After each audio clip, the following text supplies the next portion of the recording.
Every day, something dramatic happens in the Caribbean that affects our lives. We'll give you the details. We'll give you the facts on Caribbean Perspective with Eddie Frederick. Host Eddie Frederick. Welcome to Caribbean Perspective. So glad you can join us. The story that takes the lead in today's edition for Friday 21st March 2025 and brought to you in association with our friends at Antillean Group. Caribbean leaders defiant, willing to risk visas over support for Cuba. Details after this important message. Believe in our strength, we'll stand by you. Protection from all, perils big and small. Reassurance we give, it's so clear to see. Peace of mind, that's our service guarantee. We look after all our family. Yes, we do at every opportunity. Antillean Group, underwriters of all classes of insurance solutions for your protection and investment. Live well financially.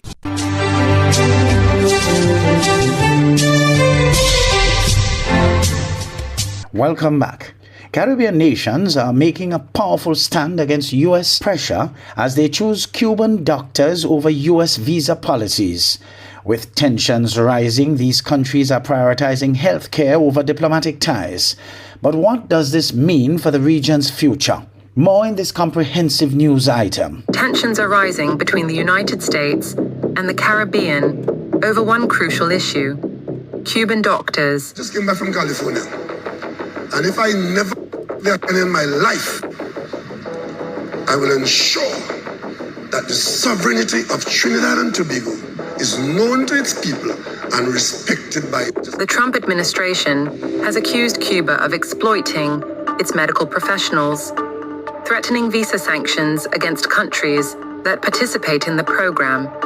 But in a rare show of defiance, Caribbean leaders are refusing to back down. Does anybody expect that I to go because I want to keep a visa?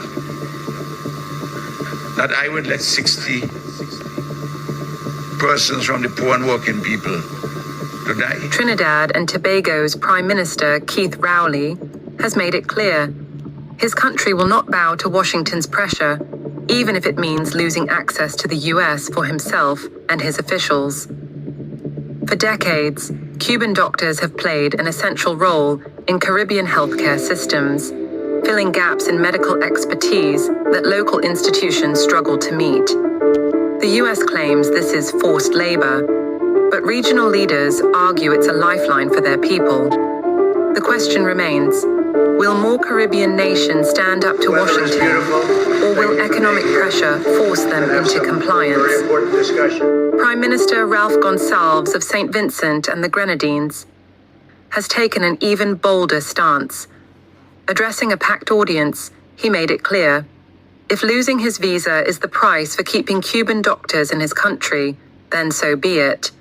For many in the Caribbean, this is not just a political issue, it's a matter of life and death. In St. Vincent alone, 60 patients rely on Cuban doctors for life-saving dialysis treatments. Without them, they would have no access to care. The Trump administration's threats to sanction countries using Cuban medical aid could disrupt essential healthcare services across the region. But leaders like Gonsalves are drawing a line in the sand, unwilling to compromise their people's health for diplomatic favors. But Washington sees things differently. The Trump administration claims that Cuba's international medical missions are not acts of goodwill, but rather human trafficking. They argue that Cuban doctors are underpaid, heavily monitored, and forced to send a portion of their salaries back to Havana. The US State Department has vowed to crack down on countries that participate, stating that those who support forced labor could face visa restrictions and even economic consequences. But this stance raises a critical question. If Caribbean nations lose access to Cuban doctors, who will fill the gap?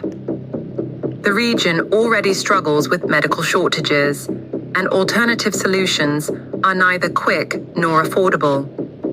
While Trinidad and St. Vincent have taken firm positions, other Caribbean nations have remained notably silent. Jamaica and Guyana, both of whom rely on Cuban medical professionals in their hospitals and clinics, have yet to make any formal response. Political analysts suggest these governments may be weighing their options carefully, balancing the economic benefits of maintaining U.S. relations against the health benefits provided by Cuban doctors. Jamaica, a major regional player, has historically maintained close ties with both the U.S. and Cuba. A statement from Prime Minister Andrew Holness could be pivotal in shaping how other nations react. But for now, Kingston remains quiet. Meanwhile, in Guyana, the situation is even more complex. With recent oil discoveries drawing significant U.S. investment, the government may be hesitant to take a stance that could jeopardize its growing economic relationship with Washington. This hesitation, however, has not gone unnoticed among the Caribbean public, who are waiting to see if their leaders will stand firm or fall in line. With the battle lines being drawn, the Caribbean stands at a crossroads. Some leaders, like those of Trinidad and St. Vincent, are openly challenging the U.S. Others, like Jamaica and Guyana, are staying silent for now. The future of Cuban medical aid in the region remains uncertain. Will more Caribbean nations take a stand, or will economic pressure from the United States force them into compliance? One thing is certain, this is more than a diplomatic dispute. It's a fight for sovereignty, healthcare, and the very future of Caribbean-U.S. relations.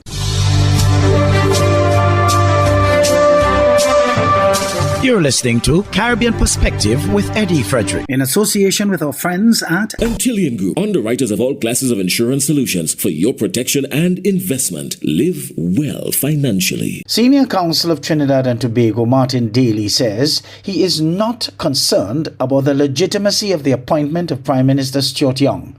He says it does not offend the Constitution. However, he describes some of the ministerial appointments as being due to the new PM's limited resources. Nicole M. Romney has more. Martin Daly, Senior Counsel, tells the TV6 Morning Edition he is satisfied that Prime Minister Stuart Young's ascension process to the head of the cabinet was constitutionally proper. He adds that there is no need to fuss over the legitimacy of it, as the country must go to the polls no later than November 2025. Political leader of the United National Congress, Kamala Persad-Bissessar, has said the process is a blatant disregard for the Constitution and an assault on the country's democracy. Today, the senior counsel also weighed in on threats from the opposition to take legal action if yesterday's swearing-in ceremony took place. Opposition is free to mount a legal challenge. It's open to them to go to the court and ask them to construe or to interpret Section 76 in the particular circumstances of this case. It is open to them to seek some kind of declaration about the validity of the appointment. It's not open to them to get the court to set aside the appointment. Daily SC says instead of bickering, people should focus on what Prime Minister Young will do differently from Prime Minister Dr. Keith Rowley in terms of dealing with crime and education. He notes that crime remains a major sore point for the population and gave his views on the reshuffle at the Ministry of National Security. But changing the guard is completely irrelevant unless the new guard, old guard, doesn't matter which guard, has a policy to work by. And so it doesn't matter who, but you have to have a policy. And that is why our election should be fought on the basis of competing policies. So it's very nice to, see the back of Mr. Hines. I mean, I like him as a mass player, but it's very good to see the back of him in national security because he resolutely refused to acknowledge that we had a serious problem. He also shares his view on the appointment of Minister Camille Robinson-Regis as Attorney General. I think it's a question of lack of resources. Who did he have to choose from? Scotland, Gonzalez, Robinson-Regis. He could have brought back Al-Rawi in that post, but Al-Rawi was always his rival, so I don't know he would have put him back there. So where is he going to get a resource?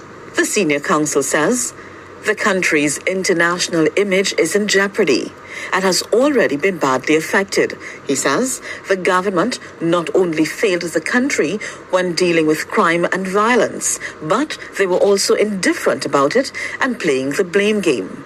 However, he says, Prime Minister Young may prove to be less indifferent and more creative, but his journey won't be easy, given his many political challenges. Many of us have really worrying, have some concerns about the opposition. A lot of the things they say are, well, to be blunt, are wacko. And now we have this business of saying that if this government makes a deal over the refinery, they won't honor it. They haven't said they will look at it, re-examine it, try to renegotiate it. And I think there's a problem getting people to do business with a government where the rivals for office say, if you enter into a contract, I won't honor it. Nicole M. Romney, TV6 News. That's when voters in this country will have their say in determining who will lead the next government. The election day announcement was made by the new Prime Minister of Trinidad and Tobago, Stuart Young, via a statement from the office of the Prime Minister a day after he was sworn into office. Jewel Brown of TV6 News reports. Just one day after Port of Spain North, St. Anne's West MP, Stuart Young, took his oath of office as the new head of the government of Trinidad and Tobago, he calls a snap general election. The Office of the Prime Minister said in a statement on Tuesday afternoon that Prime Minister Young advised the President Christine Kangaloo to dissolve Parliament with effect from midnight on Tuesday, 18th of March 2025, in accordance with Section 68 of the Constitution. The OPM also said that the Prime Minister has also advised the President that in accordance with Section 33 of the Representation of the People Act, writs of election for the 2025 general election are to be issued on the 18th day of March 2025 and are to fix Friday, 4th of April 2025 as nomination day. The OPM then announced that Monday, 28th of April 2025 as polling day, the day of the general election. In an immediate response, Opposition Leader Kamla Persad-Bissessor said in a statement that Prime Minister Young, quote, hurriedly called the date to preempt the UNC legal action that was coming regarding, unquote, what she insists is his illegitimate and illegal anointing as Prime Minister. The opposition leader said Prime Minister Young's, quote, appointment would have been shown to be unconstitutional in the courts and he would then be forced to face a PNM internal election before the general election. Penny would have decimated him in any internal election and the PNM financiers backed coup would have been put down, end quote. An apparent reference to Planning Minister Penelope Beckles, the MP for Arima. The 2020 general election occurred during the COVID-19 pandemic when social distancing and other COVID prevention restrictions had been in place. According to the Elections and Boundaries Commission, the PNM won in 22 constituencies and obtained the popular vote with 322,180 votes, 49.05% of the votes cast. The EBC also noted that the UNC won 19 constituencies and received a total of 309,654 votes, 47.14% of the valid votes cast in the 2020 general election. Opposition Leader Persad-Bissessor said the UNC is ready for the 2025 general election. The PEP has joined with the UNC and the COP has said it is holding talks with Mrs. Persad-Bissessor. The NTA, Hope and the CRN have formed an alliance for the general election. Parties set to contest the two constituencies in Tobago include the TPP, the PDP and the APP. The PNM has already selected all of its candidates to contest the 41 constituencies in Trinidad and Tobago.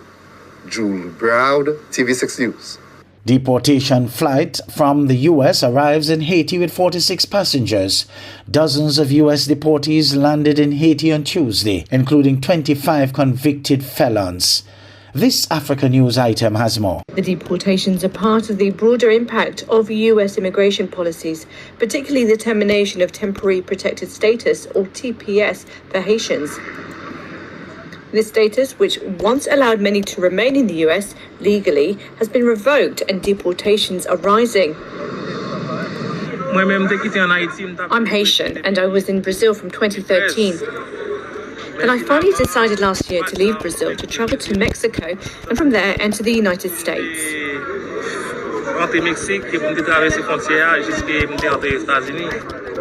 Many of the deportees have faced long, difficult journeys seeking refuge in the US as conditions worsen in their home country. I travelled for the first time to the United States. They deported me. The first time they said I could return after 5 years, but I returned after 21 years during Biden. They took my fingerprints. They saw I had already been there. They caught me. They put me in prison. The government decided to deport me. They didn't give me exile status.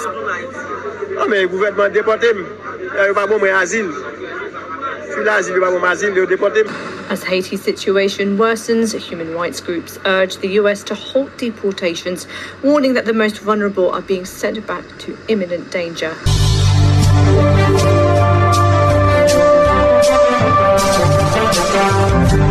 Hi, I'm Eddie Frederick, wishing you a restful weekend. This has been Caribbean Perspective, a whole new approach to highlighting developments in the Caribbean. In the meantime, please follow us on Facebook and subscribe to our YouTube channel for daily regional news and more, in association with our friends at Antillian Group.